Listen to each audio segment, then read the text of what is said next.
The following podcast is a W2M Network original production.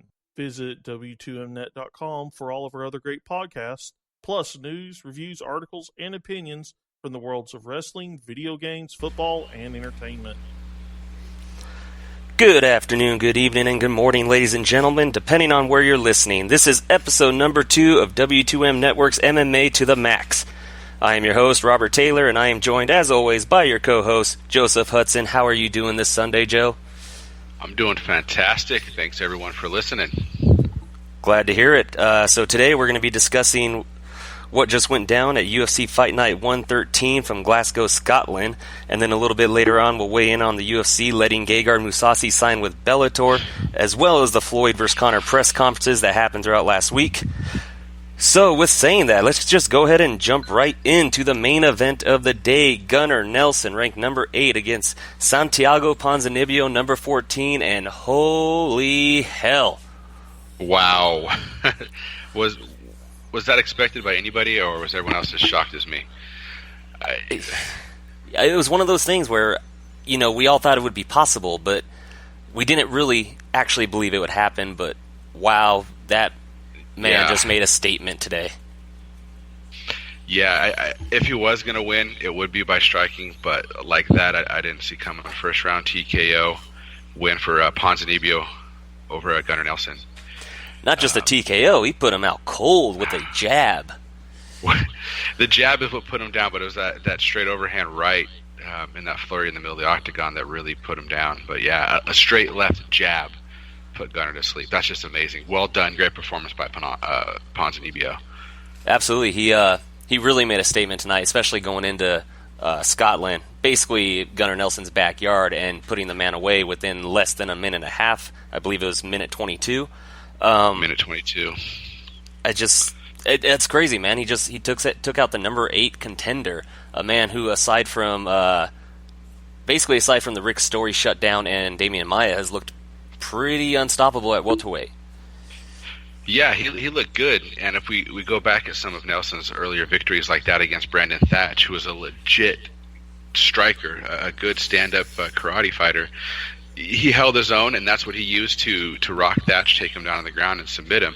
So I figured against a guy like Ponzinibbio, he'd have enough on his feet to weather the storm, get him to the ground, and submit him. But Ponzinibbio is more than just a storm to be weathered. He is a legitimate, technical, good stand-up fighter.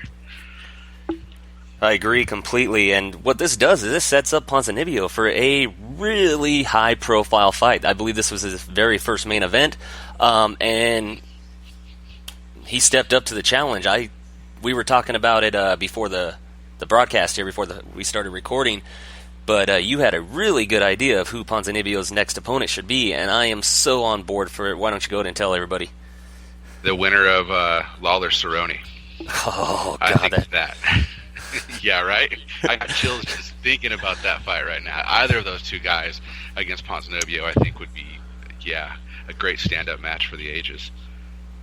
Oh, man, especially with what he just did to Gunnar. I mean, we knew he had great striking, but aside from a little quick rock scare from in the very beginning from Nelson, Ponzinibbio's just striking looked great. And against Cerrone or Lawler, that is fireworks. Yeah, I think that's the way to go. I have no arguments. When you told me about that, I was all on board. I was excited. I hope that's what they make. If not, though, we also talked about Jorge Masvidal as an opponent as well, which is also stylistically a very exciting fight. Yeah, I think that would be a good one. Again, you got two great strikers going against it, people who really know what they're doing, and they're on their feet, footwork, head movement.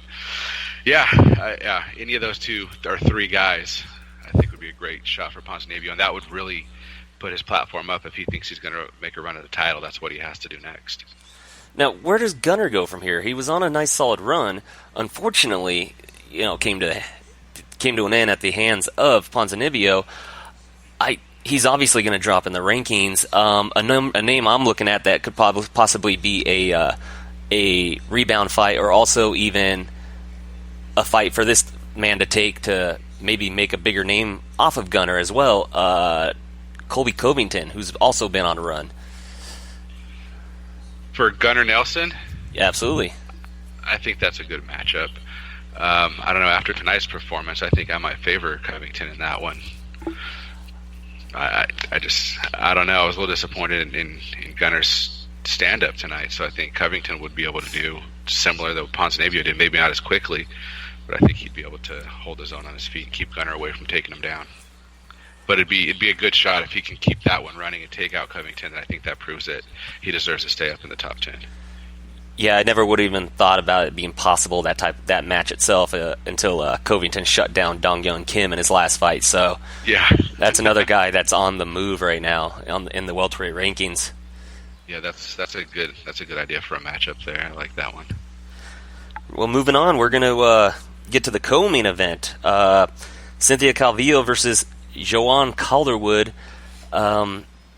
We had talked about this on the last podcast, and I believe you were talking about possibly taking Calderwood. You're a big fan, as am I. Excuse me.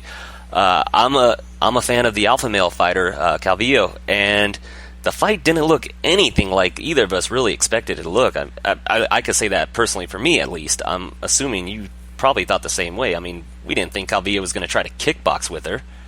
No, and I thought that was a poor strategy, but she did a good job of not losing the kickboxing exchanges, and when she was able to get the takedown in the first, second, third round, she capitalized on it. Got good position, took JoJo's back in the first round, had that armbar attempt.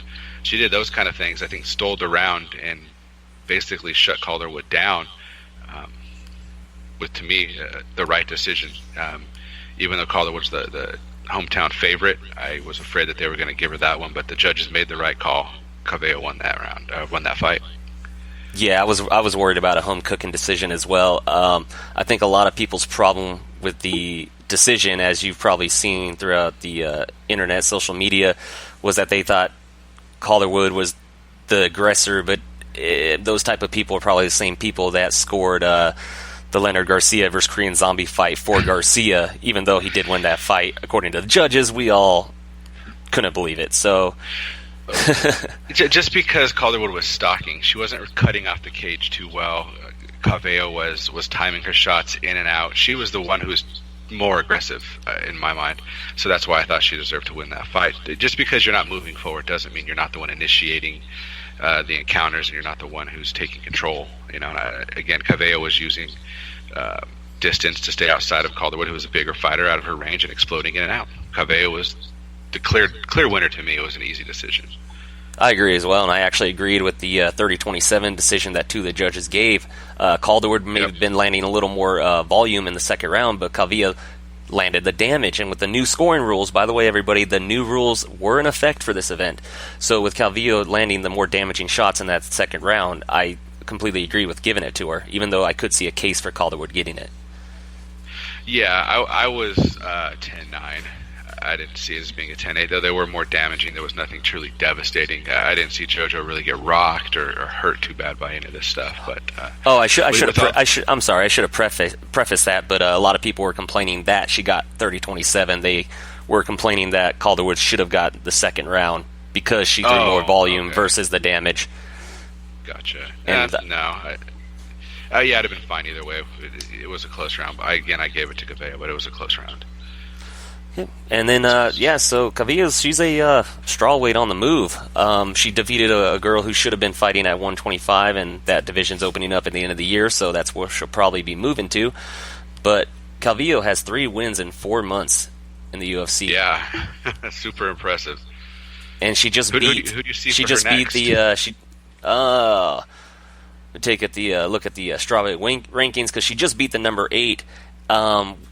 And if she's going to move up in the rankings, a fighter that I like this fight looking at these rankings, might as well test her defensive wrestling against another top wrestler in the division. Obviously, we know that Calvillo has great wrestling. She's shown it in the UFC so far.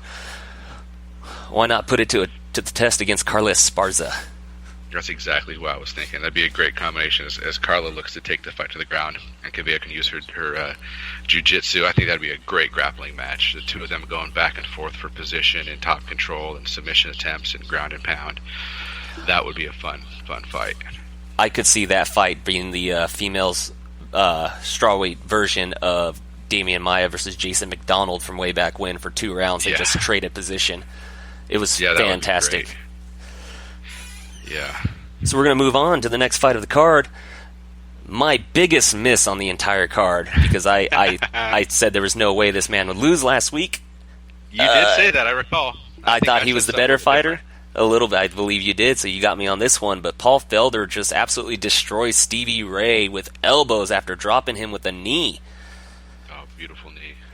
Why Stevie Ray was trying to clinch with him, I kind of get, but at the same time I don't understand, because his striking is not bad. He could hang with Felder on the feet. Yeah, I was surprised that he was trying to play the dirty boxing and cage wrestling up against with Felder, the bigger, more experienced fighter.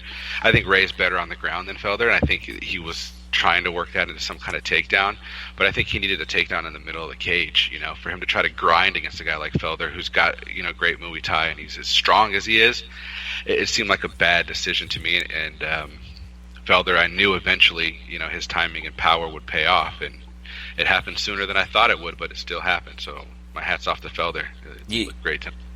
Yeah, I think Stevie Ray might have underestimated Felder's strength, especially up against the cage like that. I mean, I can understand if Stevie Ray's not exactly a small guy as well, but Felder is a pretty big lightweight, but at the same time, he's never really had too much success against the cage with his back against the cage, so I could see the game plan. Unfortunately, it didn't work, and Paul Felder now goes down as the first person in MMA to KO Stevie Ray. Yep, there you go. It was pretty nasty. I think we were both talking about it, saying that the ref probably should have stopped in a couple of elbows sooner. Yeah, after that first elbow hit, it was lights out, man. He got in a little bit late. I mean, it was brutal. I don't like seeing guys taking more punishment than they need to, but Felder had to keep going until it stopped. But yeah, that was, I think, about 2 of those wicked elbows too many. Yeah, there was a lot. The ref's got to be a little quicker. At the same time, I mean, it might be better than complaining about an early stoppage, but I mean, a lot of those elbows got through, and it just looked nasty.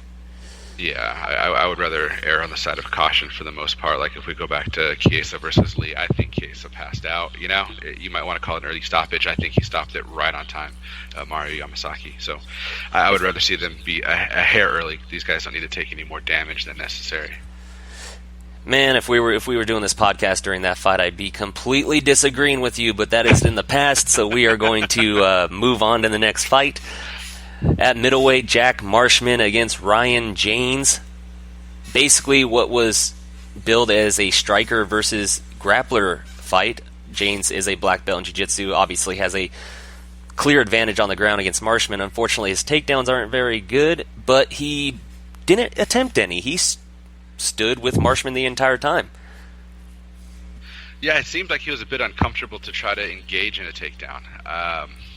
It was a weird game plan. Maybe there's something that we're not aware of that may or may not come out, a knee injury or something that was preventing him from pushing off and going for a power double or trying to time some of Marshman's looping punches, leaving himself open. He didn't attempt any, and I think there were plenty of opportunities for some. So I have no idea what was... something was slowing James down. To his credit, when he started pressing forward after the first round, he was starting to make Marshman very uncomfortable with his reach and height. He was struggling for a little bit. I thought he definitely won the second round, and the third round was a toss-up. I could have seen them giving it to Ryan Janes. It was a pretty back-and-forth round. I don't know what happened, man. As soon as the first round was over, Marshman just all of a sudden had trouble with his reach and his height. Yeah, it was either James found comfortability in his stand-up, but not the takedown, or Marshman he seemed a little gassed, especially in that third round, which he definitely was out of gas.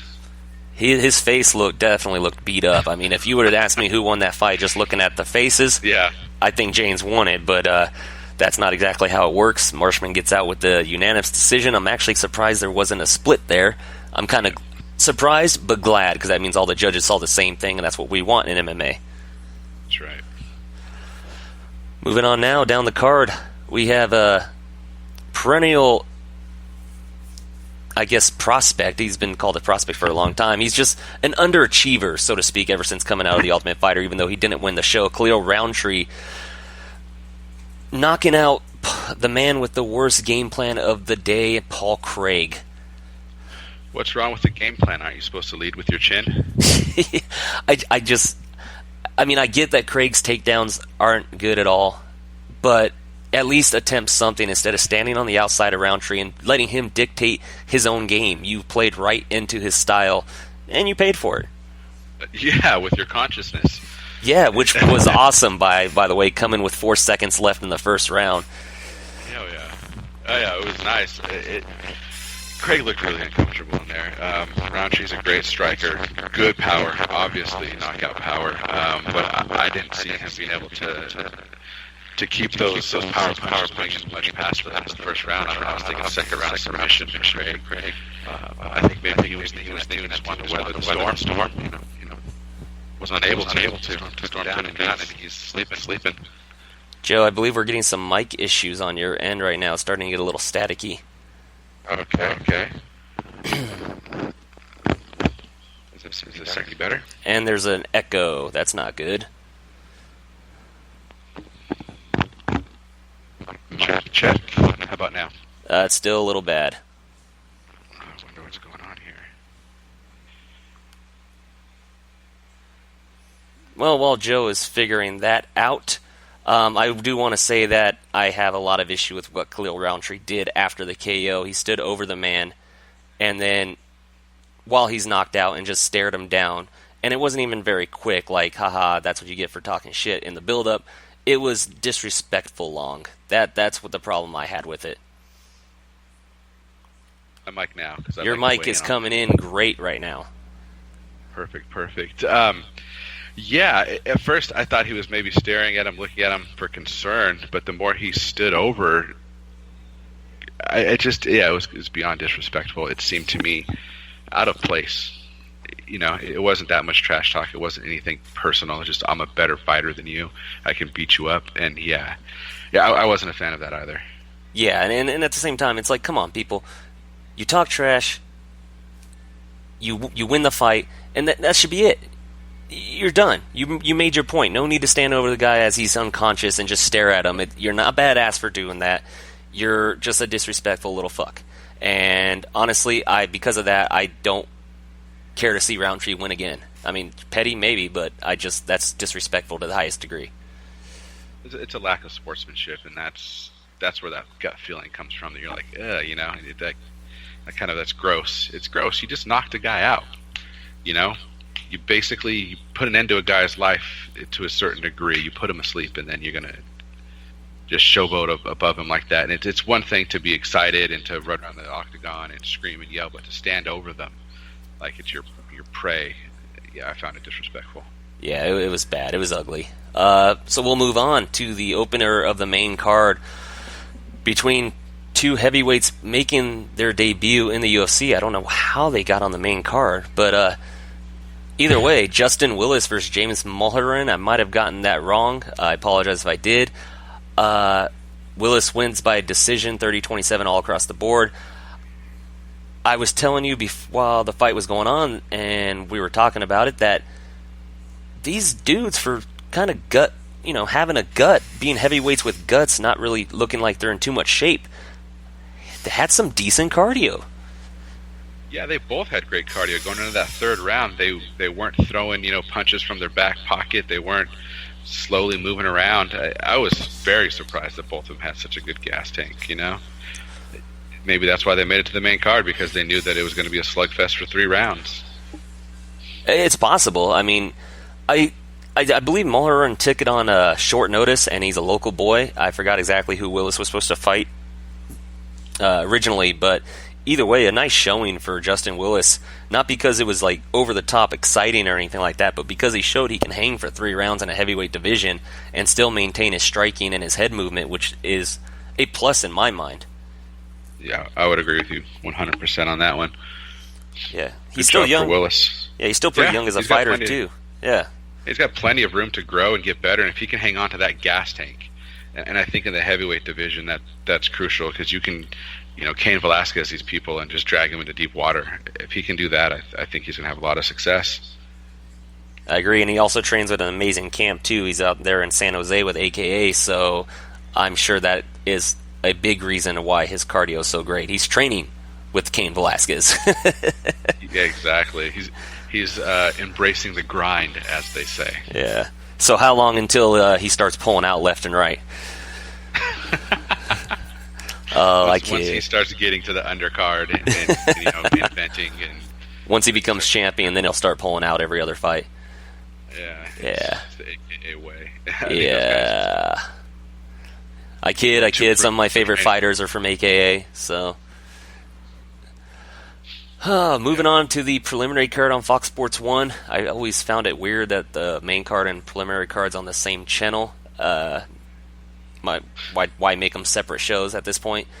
Danny Hot Chocolate Roberts, which is just a hilarious nickname, defeating Bobby Nash by knockout in the second round. Originally, we thought it was an early stoppage until afterwards when we saw that Nash was still on the ground. So, very just stoppage and a very, very good win for Danny Roberts coming off that loss to what was his name? The welterweight dude that just killed Jake Ellenberger. Mike Perry was, I believe, his last fight. Yeah, couldn't remember him. Platinum Perry. Anyways, yeah, very good rebound fight for Danny Roberts. His striking looked excellent today. Yeah, he looked really good, and on that stoppage again, that's where he stopped it just in time. Nash didn't need to take any more punishment. He was out, completely done. Good job stepping in and stopping that fight. And with Roberts in that victory, he was making a decent move. With his fight against Mike Perry, that was the right direction for him.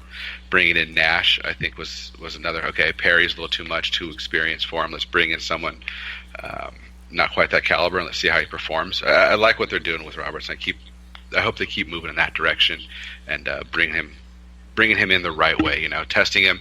Okay, this was a little too much competition. Let's bring it back. Keep moving him up the right way instead of just throwing him to the wolves. I agree. Although I would love to eventually see a rematch with Mike Perry because that Roberts Perry fight was fire up until the finish. It was really great. Yeah, 4 minutes and 40 seconds into the third round with the knees and punches that took him out. Yeah, it was crazy. It was a good fight. I enjoyed it. Going on from that excellent KO, we're gonna move to the, sad to say, retirement fight of one Neil Seri taking on the much younger and much more explosive Alexandre Pantoja. Almost made it to the decision, but unfortunately halfway through the third round, Seri got locked in that rear naked choke. He was never a champion, but he was always an exciting fighter. How would you classify Neil Seri's career? I don't want to say journeyman because that seems like you're putting him too low on the totem pole, but he was a journeyman. He was a great fighter, hit or miss, had a lot of good, exciting fights, the kind of guy that would put his chin on the line, take a few to give a few. Well-rounded fighter as far as his takedown defense was pretty good in his scrambles, but yeah, he's just, the new breed of fighter is too much for him now, and I think sad to see him go, but what are you going to do? A fighter wants to retire, they want to retire, He's probably got a couple fight of the nights left in him in some, early prelim card type fights, but, cheers to him, great career, Seri, and we'll miss you. I agree, man. Best of luck in your future endeavors, as they say. I can't help but think, though, that he might have had a better shot at securing a win if his original retirement fight that was postponed twice with Ian McCall would have went down. Yeah. I'm not trying to disrespect Ian McCall, but with how many times Ian McCall's had to pull out of fights, I think Neil Seri could have had a better shot at beating him. I probably would have picked him by decision, to be honest. My bias, because I'm a fan of McCall, probably would have made me pick the other way. But yeah, again, Neil Seri, great fighter. It was always fun to watch him fight. Yeah. Now let's not forget about the other guy in this equation, Pantoja, who is coming out of the Ultimate Fighter, the season where they tried to find the contender for Mighty Mouse. He didn't make it to the finals, but I believe he's now 2-0 in the UFC proper.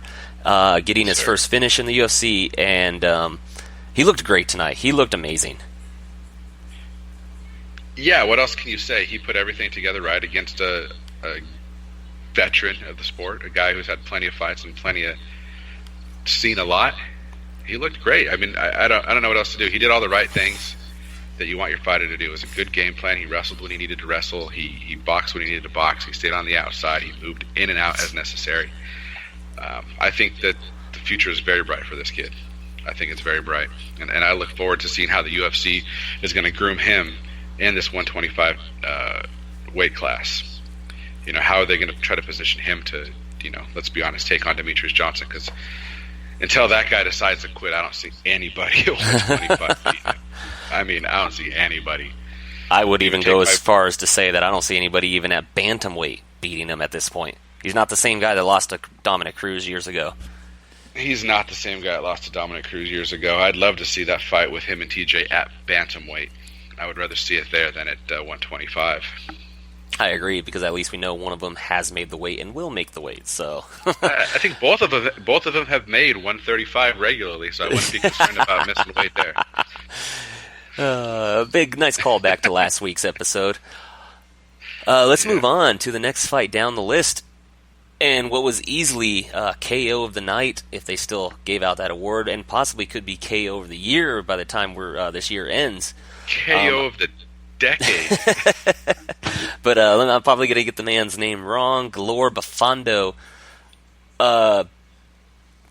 retiring Charlie Ward, because honestly, if you get finished and knocked out like that, you should retire. That man got tossed on his face. What was that? Was that a foot? Was that a sweep? What was it? It was basically a power driver, right? It was basically pile drived him in the air. It was wow. What it looked like to me was just him telling Ward, "Get off me, fool!" and throwing him on the ground, and he just face planted. It was I didn't believe it at first until I saw the replay. Like, I saw it happen and I couldn't believe my eyes. I've never seen anybody get KO'd just by getting thrown right on their face. I mean, it's not like he was slammed. He was just thrown, and he landed right on his face. Yeah, he was thrown. It reminded me, the way it shocked me, like what happened, you know, what's going on here, the same way as Evan Tanner versus Tito Ortiz. Again, it was a slam, but, you know, Tanner went out instantly, just like this with Ward. It was like, what happened? You had to see it again to really see what happened and how hard his head hit the canvas. That's what makes this so special, is it wasn't even a slam. I know they're listing it as a slam, but it was like KO by throw. He just threw him off. He pushed him off. That's all, and he kind of threw him down as he pushed him off. He didn't slam him. That's the weirdest thing. Get off me, fool. That's what it should say. TKO victory by get off me, fool. Yeah, I hope somebody edits Charlie Ward's wiki so that it says, like, Daddy Galor Bafando. So yeah. Because Jesus, man. And his striking up until then, though, he looks like another type of Uriah Hall type fighter. Exciting kicks, lots of spins. We'll see how he works out, because obviously it hasn't worked too well for Uriah. Yeah, I don't know. We'll see. Again, another guy. A lot of the guys on this card are up and comers. So yeah, it's exciting to see where some of these fighters are going to go with after performances like they had tonight, like Bafando did. Like, what's next for him? Okay, you call it a fluke, a TKO knockout by. It's get off me, fool. Most definitely not a fluke, man. He threw him. I mean, he was going to knock Charlie Ward out, but yeah. I mean, I guess it's a fluke because you don't see that type of stuff. So, yeah. I mean, he was probably going to win, but the way he won was a fluke because it'll never happen again. I don't see that happening in our lifetimes. Yeah. We were lucky to witness it. Let's move on to one of the contenders for Fight of the Night. Actually, I believe we agreed this was Fight of the Night. It was absolute war. I don't know what they have. I haven't watched the press conference or seen what has popped up on the feed yet.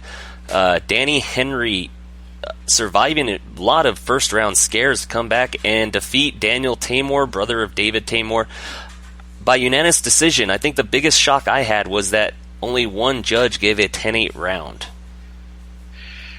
Yeah, I was surprised by that too. Henry, after the scare in the first round, I mean, he was getting hit and getting put on Queer Street regularly, but managed to have an iron chin, and I think that the more he got hit, the more he woke up, the more he fired back and started to take control of this. I don't see how there weren't more than one 10-8 round scored. Yeah, I mean, let me see how they were scored. 29-28, 29-28, 29-26. So I take that back. I lied. There were some 10-8 rounds. by one judge. He gave out one 2. Judge. Yeah, he gave out 2.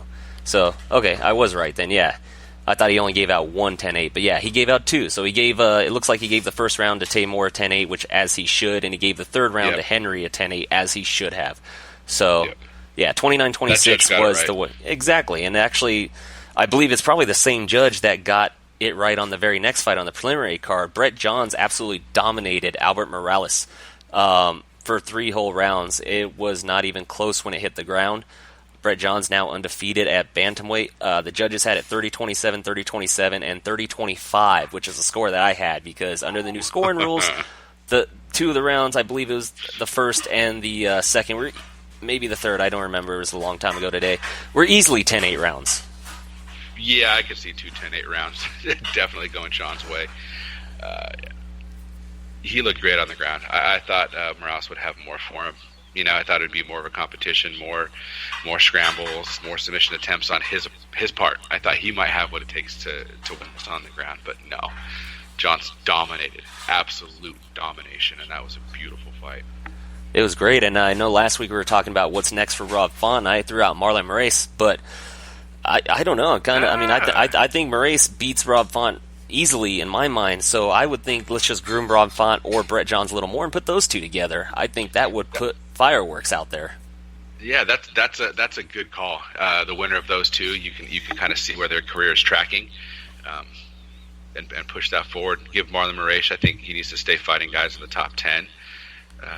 I think that's where he deserves to be. He just needs to get rid of those octagon jitters a little bit more, and I think Moraes will be doing well. But yeah, let's put Johns up against Font. That'd be a fun fight.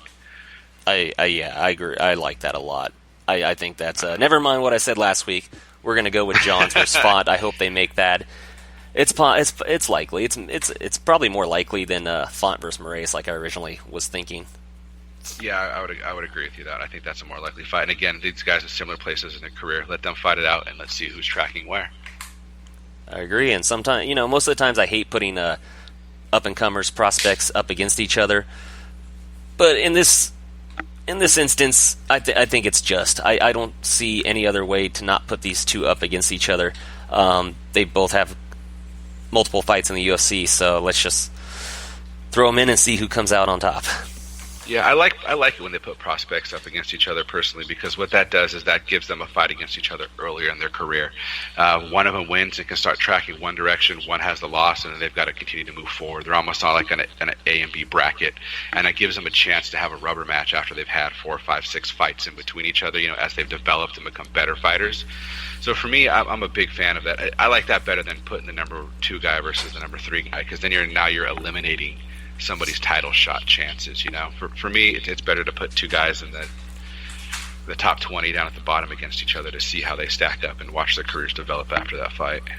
Which I could agree with, but then we saw what happened with Daikezi last week, where his O went when he lost. But that's part of it. Let's see what happens when they fight again, in another 3 or 4 years, 5 years, or whatever it is, as they develop into better fighters, and see how that pans out, see who does what when. It's a long game, this mixed martial arts. These guys have got, now they're getting in their early 20s, so they've got 15, years of fighting. So let's see where they go in the next 5 or 6 years. No, you make solid points. So I'm not going to really sit here and argue forever about it, because while I have you make really solid points. I can't really. There's nothing really to argue. Yeah, exactly. Agree to disagree. This is an hour-long podcast, people. We're not going 4. Well, it all depends on if we're going to talk about which is Legend of Zelda game's the best. Then we'll be here for a long time. But that's a different topic, everybody. I'm just kidding. It's the original. Their discussion's over. The regular NES version, right? We don't have to go any further. Where's the argument? Super Nintendo version. Anyways, moving on to the opening fight of the card. Leslie Smith defeating Amanda Lemos by TKO in the second round. Leslie Smith is, I don't know how to describe her. Like, her technical striking can be good, but then you have fights like this where she just wades forward and brawls with you. And that's exactly what she did to Lemos. She lost the first round due to Lemos' counter striking, but throughout the entire round she came forward the entire time. And then in the second round, her pressure just zapped all of the cardio, all the adrenaline out of Lemus's body, and she just finishes by swarming on the cage. It was an amazing performance from Smith. With those elbows that put an end to it too. Just 1, 2, 3 elbow up against the cage. That was starting to hurt me. Mrs. Scrap Pack there, she did a phenomenal job. Yeah, I'm glad the ref jumped in and stopped it, even though Lemus was still standing, because she wasn't doing anything. Her hands were at her hips. She wasn't defending. She was just going to keep taking more shots. So the ref did a really good job. Yeah, it was just going to be more of the same. So good stoppage when it needed to be. Leslie Smith had a checkered career as far as wins and losses. She's got 2 in a row now. Let's see. Since the Cyborg next. fight. Yeah, See now. Yeah, the Cyborg fight, to me, I wouldn't count that. I would give her 3 in a row. You know what I mean? That's kind of why I had to back off on that, because they were throwing her to the wolves, and she did a great job standing up to the greatest female MMA fighter on earth in Cyborg Justino. So you were about to call her Cyborg Santos. That's because that's how we knew her for most of her career. So that's a tough one. I go back to that every time. But you want to talk a little about Leslie Smith's post-fight interview? What do you think about that? Leslie Smith is a genius. That post-fight interview was perfect. So I don't know if anybody's seen it, but what she did is they were asking her what's next. Dan Hardy was asking her what's next, and she basically just put out her hand and was telling everybody, it seems that with this weight division, it usually only takes people about 4 wins to get a title shot, or I'm at 2 there. I'm at 2 now. And she taps her pinky, she taps her ring finger, and then she taps her middle finger and says, you see this middle finger? This is for Betch. It was great. Great call out. Yeah, and basically calls out Betch Cahill and just insults her in the most amazing way by saying, a lot of these women are making their name off of you. It's about time I make my name off of you as well. She's not even giving her any respect with that type of line.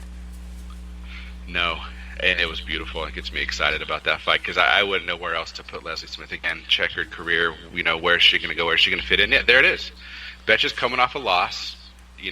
Leslie's coming off a win, but I could see that one making sense in a matchmaker's mind. That would be a good fight. And that's a fight that, it could be on a main card. It's not going to be buried at the bottom of Fight Pass, but it's going to be, I think that could be on a main card.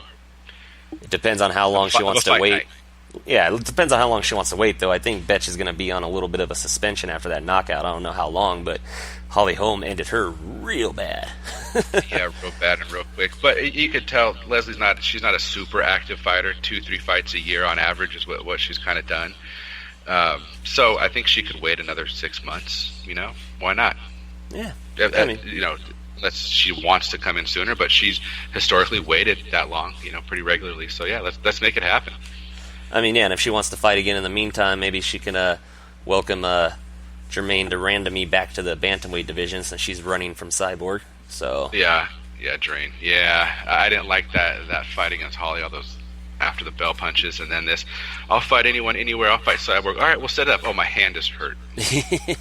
Look, I'm going to tell you right now, my everything is hurt when it comes to fighting Cyborg. I'm not going to even begin to try to fight her, and so I don't blame Durandamy, but I'm not a professional fighter either. You know what I mean? So yeah, more like her spine was hurting when she found out she was going to fight Cyborg. Yeah, I think so.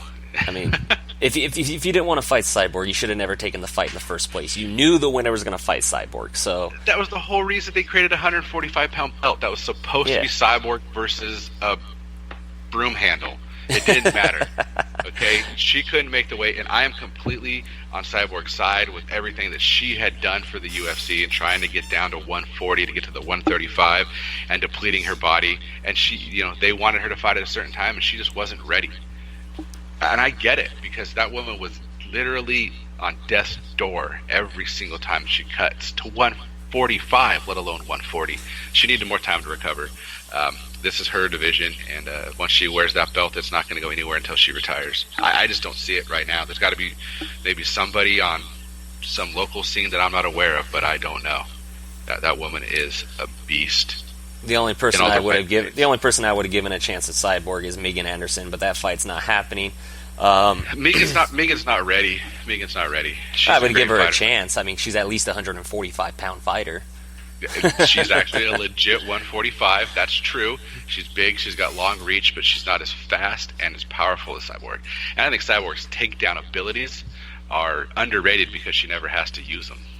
Yeah, I think Megan Anderson though is the UFC's hope and prayer because she's very marketable. In the way that the UFC wants to market their female fighters. I don't agree with it, but I'm just saying on a business side for what the UFC does, she's more marketable in what they want than Cyborg. Yeah, I'd see that, but the thing is, if they throw her to Cyborg right off the bat, she loses the championship fight, and then she gets in, Joe Benavidez territory where she's the second greatest fighter in the weight class, and how many times is she going to keep fighting this person and beating everybody else? I was going to say, Joe Benavidez territory, you mean she's going to marry Megan O'Leary? I mean, what's wrong with that? There's nothing wrong with that, right? Hats off to the both of them. Yeah, right? I agree, man. Look, good for you, Joseph. Good for you. Yeah.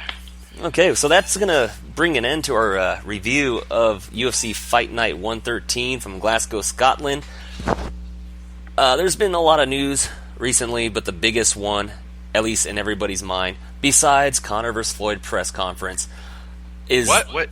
That's going down? You didn't hear? I didn't hear. I didn't hear all of my non-MMA, non-boxing fans on Facebook, Twitter, and Instagram chiming in on something that they know everything about. All becoming experts, huh? Everyone's an expert. Everyone's an expert now, but it's great. Yeah, but no, we'll get to that though. Before we do though, because that would be a great way to end the podcast. I do want to talk about the UFC letting one of their top guys go again. For some strange reason, the UFC just does not want to match offers for their top fighters, and this time they let go one of their very best, who's coming off of a fight win streak and destroying their former champion. I don't care how the fight went, he was going to finish him. He was winning, and I'm a huge Weidman fan. I love Chris Weidman as a person, from what I've seen as a fighter. But he was on his way to losing that fight for sure. Gegard Mousasi. Yeah. What can you say? The guy was a staple in Strikeforce, and now he's going to be a staple under Scott Coker once again. And he's gonna make money off of sponsorships because Bellator doesn't have that ridiculous Reebok deal. But more so than that, I mean, I'm happy for Gegard personally. I'm not happy for what this does to the UFC middleweight division. They're top ranked behind Robert Whittaker. They're second ranked, third ranked, fourth ranked, fifth ranked, sixth ranked fighters are all coming off of loss. I'm sorry, Anderson Silva was coming off that win against Brunson. It was a loss. I don't care what the judges said. Yeah. So, but even then, you got Yoel Romero, Luke Rockhold, Jacare Souza, and Chris Weidman. They're all coming off losses. But those are your top contenders to Whittaker and Bisping right now. Because you didn't want to match whatever Mousasi was asking for. And I don't get it. You give that. You pay that man. You pay your top fighters. He finishes fights. He's entertaining. He talks. I mean, he may not be as boastful and braggadocious as Conor McGregor, but the way he talks shit is still pretty darn entertaining. I just don't get it. You've heard the saying, right? You couldn't pay me enough to do this. The UFC couldn't pay him enough to fight for them anymore. He fought for Scott Coker before, and have you ever heard anyone ever say something bad about Scott Coker? There's a lot of talk about... Sorry, go ahead. No, I was going to say you make a great point that Scott Coker, aside from maybe Dana White saying a few bad things about him when he was running Strikeforce, nobody else has said anything bad. Yeah, that's bad talking your competition, and that's exactly fine. I get that, but everyone talks about all these acquisitions that Bellator has made. Benson Henderson, Rory McDonald, Ryan Bader, Phil Davis. I mean, there's a number of them that have come across. Who else? Roy Nelson. You know, all these guys. They're great acquisitions for Bellator. The Red King. The Red King. Oh, I love him. The number one thing that Bellator did, the best acquisition that they made, was Scott Coker. Because without him, where would Bellator be? You know what? You would be able to pay. Rory would still be with the UFC. Benson Henderson would still be with the UFC. Even Nelson was. All these guys would still be fighting in the UFC. So, as much as I love the fighter acquisitions, my hat's got to go off to getting Scott Coker and putting him in that position because he's bringing back all of his guys. I wouldn't be surprised if you see a Rockhold in Bellator at this point. I have to completely agree with you on that. That's the smartest move Viacom ever made after acquiring Bellator, is just getting rid of Bjorn Rebney and bringing in Scott Coker. The man knows how to treat his fighters well, and when you treat your fighters well, they want to perform well for you, including promoting, including talking great about the promotion. How many fighters do you see out there right now bashing the UFC? 80% of the rosters that are holding belts, and even some that are. Think you got some mic issues again there, Joe? Joe's got a couple of issues working on that right now. We are back, sir, and I agree with what you were saying completely. Scott Coker is a great acquisition, and he's been a great boss for the Bellator promotion, including putting on a lot of very, very successful cards, both pay-per-view and television. Yeah, they're playing the right game at Bellator. They're moving slowly. They're not just trying to jump in and fight the UFC. You know, they said they're going to start with building up the welterweight division. Now they're building it and getting in some guys for light heavyweight, middleweight. I think that Scott Coker is going to do the same thing he did at Strikeforce. It took some time. He developed great fighters, but he also brought in known guys, and he started to chip away at the mystique of the UFC. Granted, I'm going to steal someone else's post. I forget their name, but they basically said, look, yeah, it's a great acquisition, but 84% of all the top fighters are still in the UFC. But a lot of those fighters came from Strikeforce. And so we're going to see that transition slowly start to level things out. I think so, unless the UFC really decides that they cannot lose any more fighters and just pay ridiculous amounts of money for these guys, which is great for the fighters. Free agency is what builds these guys' pocketbooks, and they, again, you talked about it earlier, they've got a 15-year career and then they're done. So these guys need to be taken care of. So if this is going to be a way to help them get taken care of, put some money in the bank, I'm all for it. Competition's great. Yeah, and I get that the UFC has about 84% of the best fighters in the world still, but how long is that going to last with the way they keep treating them? That's my thing. Exactly. That's the problem. I was talking to somebody the other day about it. I said, man, if Bellator keeps going, and especially when they got Viacom's checkbook in their back pocket, we can see a legit challenge for the number one promotion in the near future. They keep signing away these best fighters. How long until a lot of the fighters get sick of what the UFC is doing by placating to Conor McGregor? And they are doing that. I'm sure there's a lot of McGregor fans out there that are going to dispute this fact, but they are placating to them, and it's held up two divisions. Featherweight's finally starting to gain some traction again, with Max Holloway winning. How long until a lot of fighters start getting tired of it, like Gegard Mousasi, and they move on? I think a lot of fighters are tired of it, and they're moving on, and they know they have a home where they'll be treated fairly, and that's with Scott Coker and Bellator. So, I see it going from 84% to 75% in the next 4 or 5 years, unless the UFC drastically changes their the way they manage their fighters. But yeah, again, I think it's a good thing. I'll watch the Bellator fights just as much as anybody else, or more than anybody else, just as much as UFC fights. As well, I totally agree with you. My thing is I get that WME IMG is trying the Alphabet company. I get that they're trying to recoup a lot of their losses from the $4 billion sale.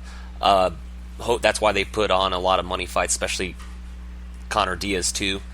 They're trying to make the money fight to gain back as much money as possible, and I get that, but you can't do that at the expense of your top fighters. You don't want to. You just can't. I get you want to try to play hardball, but you can't. It's totally short-sighted. They're the long game. Again, they're the businessmen, right, that have been making $1 million decisions in the entertainment world and managing entertainers. They're not experts in building a sports franchise, and they're not thinking the long game. They're thinking the short game. How do I save money now? How do I save money now? And in the long run, they're losing great fighters, and they're losing great fighters like Rory McDonald that he's still got another 10 years of fight in him, and he's still going to be a draw for 10 years. Yeah, and let's not forget that, sure, the UFC had most of the top fighters, but they didn't have them all. As we just found out, Justin Gaethje coming in and knocking out their fifth-ranked fighter, the only man to beat their first-ranked fighter behind the champion Conor and Tony Ferguson. El Cooey! Yeah, so, yeah, they have a lot of the best fighters, but they definitely don't have them all. And I argue that Michael Chandler can beat any of the top 5 in the UFC lightweight division at any different time. I'm not saying he absolutely will run through them, but he can hang with them and beat a lot of them at any time. If his ankle can hang with it, he's got that ankle fixed up. Brett Primus celebrating that win. I mean, I get it, you just became champion, but come on, man, show some tact. Yeah, it reminded me of, was it Varner versus, who was it? Varner's foot Kraus. was broken, and kept Kraus and kept trying to fight, that's right. That was a tough one to watch, man. Kraus was more respectful about that, too. He was like, come on, man. Like, seriously, stop. Yeah, he didn't want to keep chopping at his foot. He's like, if you're going to make me do it, I'm going to do it, but stop, please. Yeah, Varner doesn't know how to stop. And one of my favorite fighters of all time, that guy at heart. But it turns out with Chandler, I think it was a bit of a nerve damage thing. So there's nothing broken. It's just like he got a dead leg in his lower foot, and his nerve kind of got messed up. So hopefully he'll be back soon to get that title back. Yeah, and we're not advocating that Brett Primus doesn't go after the injury when he sees it, because you fight on and fight till the ref stops it. Oh, 100%, yeah. But you don't celebrate like that when you didn't legitimately win the title. I mean, yeah, you won, but come on.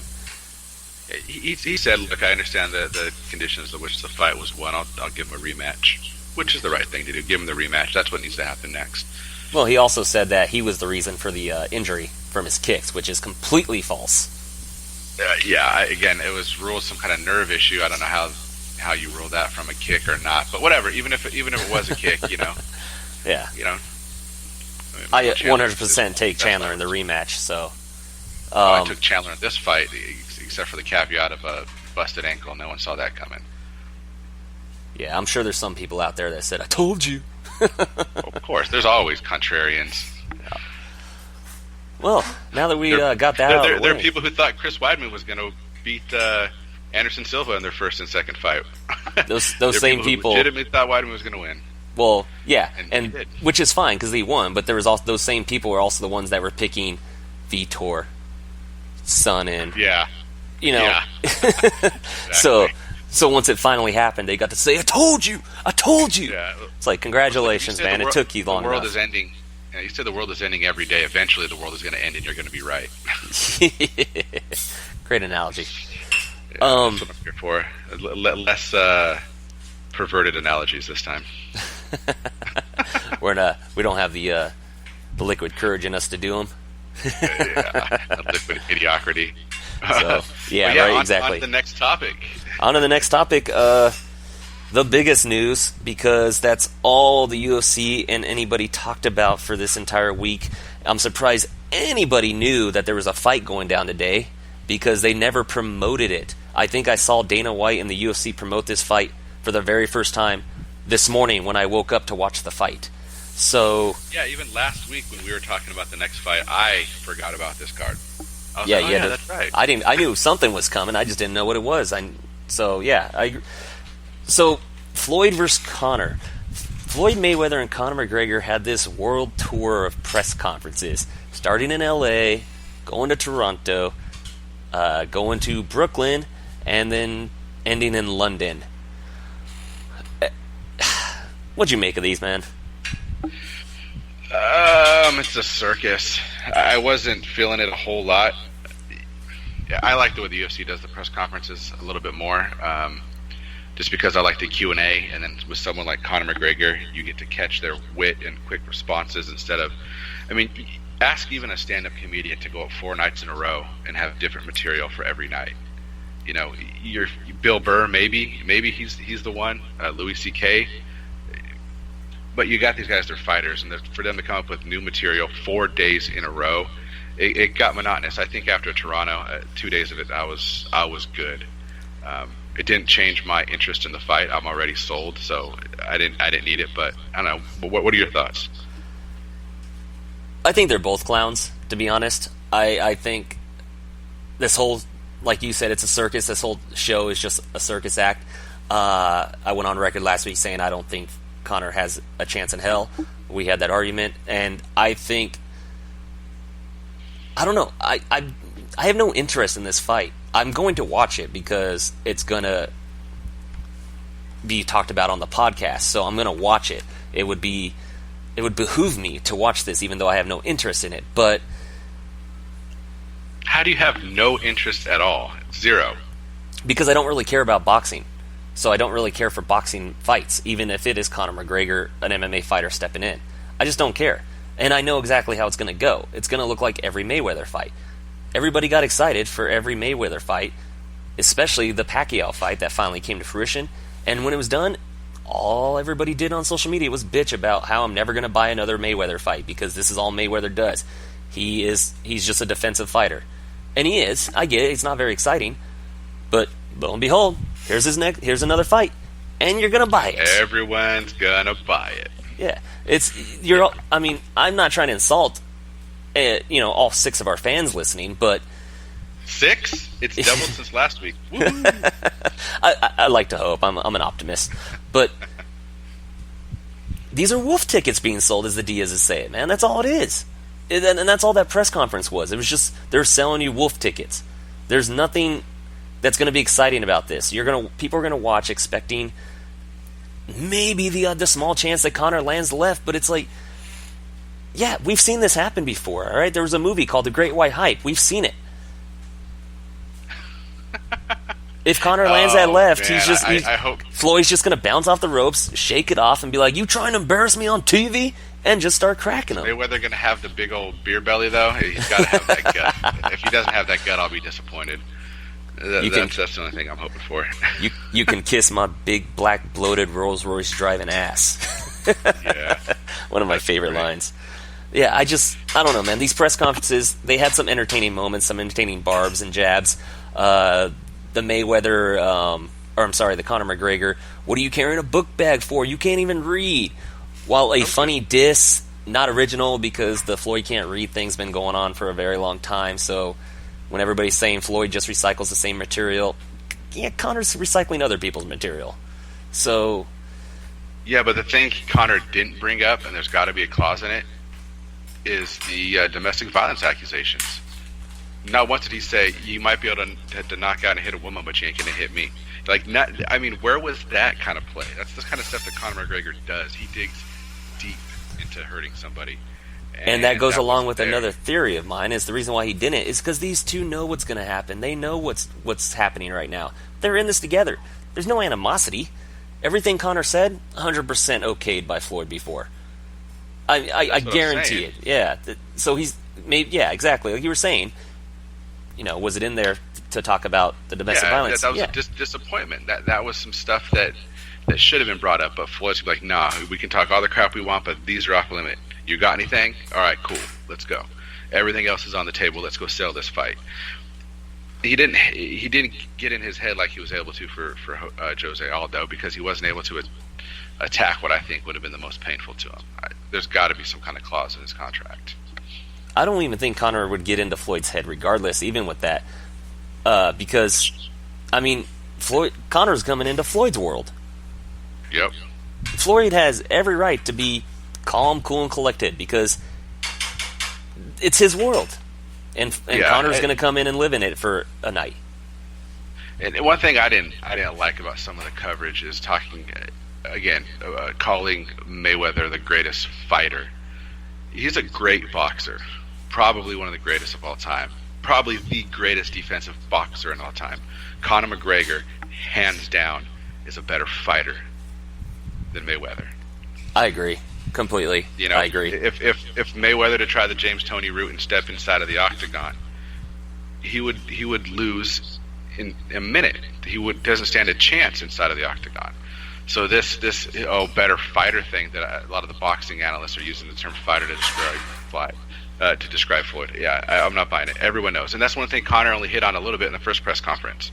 Is that if this was a real fight, I would destroy you. He should have ran with that. That should have been like his lead every single night, just to let Floyd know, look, you realize that under your rules, you're giving yourself an advantage. But in a real fight, you don't stand a chance with me. That's what I think he should have dug in with more. But this is me, in my opinion, my hindsight, or whatever. But oh well, I'm still buying it. I'm still watching it. Yeah, I'll come down and chip in on it. I wouldn't pay the full price myself. I think one of the reasons that Conor... So. It's expensive. I think one of the reasons Conor also didn't harp on that as much as you were hoping or anybody else was hoping is because what a lot of people forget when they bring that up constantly, saying, "Oh, he would beat him in the octagon." Yeah, for sure. But Floyd didn't challenge Conor. Conor challenged Floyd to the boxing match. So everybody's saying that, oh, well, Floyd's just getting his way and Conor's going to have to fight by his rules. Yeah, Conor's the one that called him out for a boxing match. He didn't say, Floyd, come fight me in the cage, and then Floyd's like, well, no, let's do boxing. This was all Conor's idea. Floyd just responded. Right. So anybody that thinks that Floyd is getting away with his rules, his gloves, it was Conor. This was all Conor. This was Conor's doing. And oh yeah, I agree with that, but I still think that point should have been driven home, that you realize we're not fighting, right? You realize I'm letting you have a chance. I'm going to fight you. I'm going to give you a chance because if we really fought, I would destroy you. But I'll go in your playground. I'll play by your rules, and I bet I can touch you. An interesting thing to come out of the press conferences is they did talk about Floyd did kind of apparently there was some audio. And I believe Conor was also telling reporters that when they were doing one of the stare downs, Floyd said, I'll come to the octagon after this.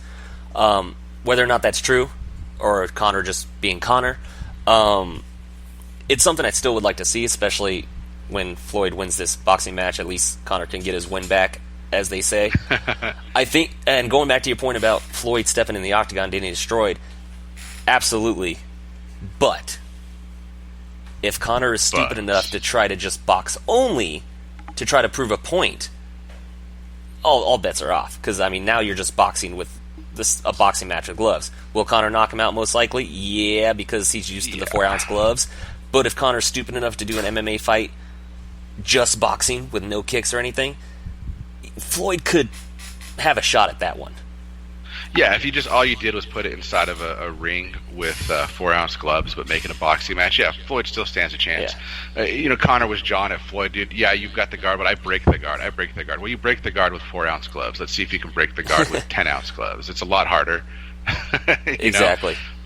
But yeah, look, I'm excited to see because no matter what, I'd say in the first 4 rounds, McGregor has a puncher's chance.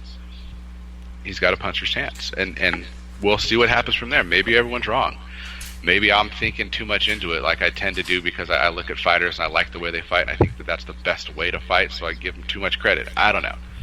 But I don't think it's going to be a blowout, like everyone says. Connor's going to win a round, maybe 2. He's going to touch Floyd, and I think in those first couple rounds, when he does, Floyd is going to really hit that backpedaling bike, and he's going to just stay away from him for a couple rounds until McGregor gets tired, and then he'll go to work. Well, of course Conor's going to touch. Of course Conor's going to touch Floyd, but he's going to be touching his shoulders and his elbows and his arms because he's going to be blocking. Floyd's going to be blocking everything coming in. Yeah, he's one of the best at keeping his chin behind that shoulder there. Yeah, the way he rolls his shoulders, when punches are being thrown is ridiculous. The man is good. Anybody that argues that he's not a good boxer just because you hate him or hate his style or what he does in his personal life, stop it. You don't have to like the guy, but not acknowledging the fact that he is one of the best boxers of all time, just stop. You don't get to 49-0 and have the belts, 12 championships in 5 different weight classes if you're horrible. You've got to be good. He is good. As a person, outside the ring, I don't like what he does, sure, but inside the ring, he's one of the best that's ever done it. Couldn't agree more. So, Joe, let's go. Before we get off this podcast, how about we look at the next card and make a couple of predictions on some of the top fights? Okay, I'm game for that one. The next UFC Fight Night is Weidman versus Gastelum this Saturday, July 22nd. Starts at 4 p.m. Eastern. That would be 1 p.m. Pacific time. Main event: Chris Weidman, 3 losses in a row. Yeah. Against Kelvin Gastelum, who unjustly had his dominant victory over Vitor Belfort in his last fight stripped away from him by a ridiculous marijuana charge again. Another guy. How do you see this going? Don't fight in Texas, people. Yeah. Oh man, I love Chris Weidman. I really do. He's one of my favorite guys to watch fight. Again, inside out of the octagon, inside the octagon. Good guy. Gastelum is on a tear at 150 or 185. I think his speed, his boxing footwork, is going to keep Weidman away from doing what Weidman's been trying to do these last couple fights and just wrestle. And Gastelum's going to keep him on the outside, and that hand speed and that footwork of his is. I think he's going to KO Weidman in the second or third round. And I don't want it. I want Weidman to win. Nothing against Gastelum. I like him too, but that's how I see this one going down. I've been back and forth thinking about this, but I have nothing to argue with you on that one. I completely agree. I think the lack of IV use, thanks to USADA, is really hurting Chris Weidman. I think he's having horrible weight cuts, and I think it's about time he moves up to 205, and I believe he will probably have no other choice to do it after he is knocked out by Kelvin Gastelum. Yeah, you're seeing it go the same way, second, third round? I give it about second, third round. I'll probably give Weidman some credit, giving him he'll probably win the first round before gassing out like he started to do his last couple fights. And I think Kelvin just takes over, probably finishes him late second, early third. Yep. Unfortunate, but maybe that'll be the ticket to move Weidman to 205.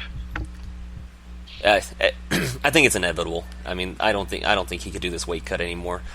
But in the co-main event, very exciting fight at featherweight. Dennis Bermudez coming off the knockout loss to the Korean Zombie. Nothing to be ashamed of there, no matter how long Zombie was out. Taking on Darren Elkins, who probably shouldn't be alive today after taking the ass beating he did from Bektik at UFC 209 before miraculously just coming unglued in the third and finishing him. It was an amazing comeback because he was on, I believe he was down 10-8 on both rounds. That's how bad it was. Comeback of the year, man. That was amazing. How do you see this one going? Oh, I'm a big fan of the Menace. 17-6 overall record versus Darren Elkins, 23-5. You look at the way they fight stylistically. I think we're going to get Dennis Bermudez taking him to the ground. I think he's going to hold him down for the most part, work some ground and pound. And it's going to be a decision. Dennis Bermudez is going to basically grind him out on the ground against the cage, and I don't think Elkins is going to be able to get his hands on Dennis. So, Bermudez decision. Once again, I agree with you 100%. Unless Darren Elkins somehow pulls off a miraculous comeback again, I think he's getting out-grappled in this fight against Bermudez. I have Bermudez winning by decision as well. Yeah. Mike. Having some mic trouble again. Do you keep moving? No, I haven't at all. Okay, we're way better. It's okay. I'm able to mute your mic. We are live, people. I'm not editing this, just so you know. Shit happens. It's a little scratchy. Yeah, it's getting a little scratchy. It's a technical thing I'll have to work out for the next one.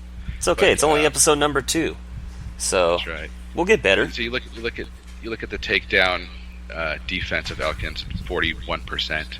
Takedown accuracy at 43% for Bermudez, and his attempts. I mean, he's doing average 4 a fight. He's going to get him down. It's just inevitable, and he's going to be able to keep him there. You're most likely 100% correct on that. I think you might be 100% correct on your pick as well. We'll see on Saturday. We'll find out Saturday when I'm wrong again. So just like last week, we're only going to preview the top 3 fights on the main card in my mind.